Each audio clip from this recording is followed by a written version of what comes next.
you might want to get my book, Grace, the Power to Change. And in Grace, the Power to Change, if you want a biblical concept of grace, how grace and faith and bearing fruit are all part of the same continuum, and you want to get that book. It will not, I'm telling you, there's no legalism in it whatsoever, and it's all about how to live in a power that is greater than yourself.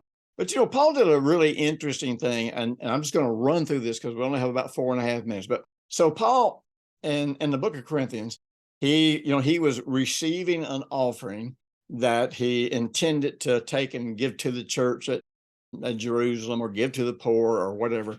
And so he talks about these people that had committed to give an offering to help relieve the suffering of other believers.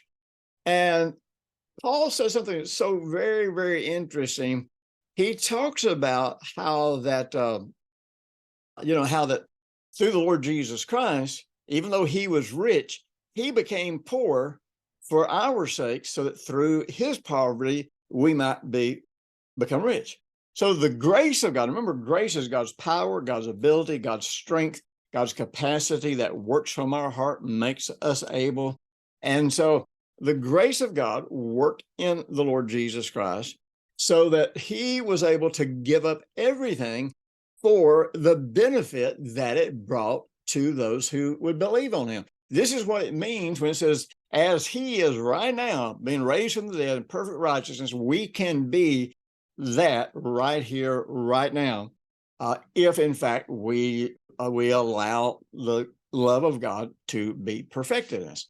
And so Paul talks to them. It's really interesting because he tells them that, just like they're growing in grace. And it's kind of interesting. You remember the Corinthians were the ones that thought they were so spiritual because they spoke in tongues and because they operated in spiritual gifts. He said, look, just like you have grown in these graces, be sure you grow in this grace. Well, what grace was it talking about? He's about the grace of generosity.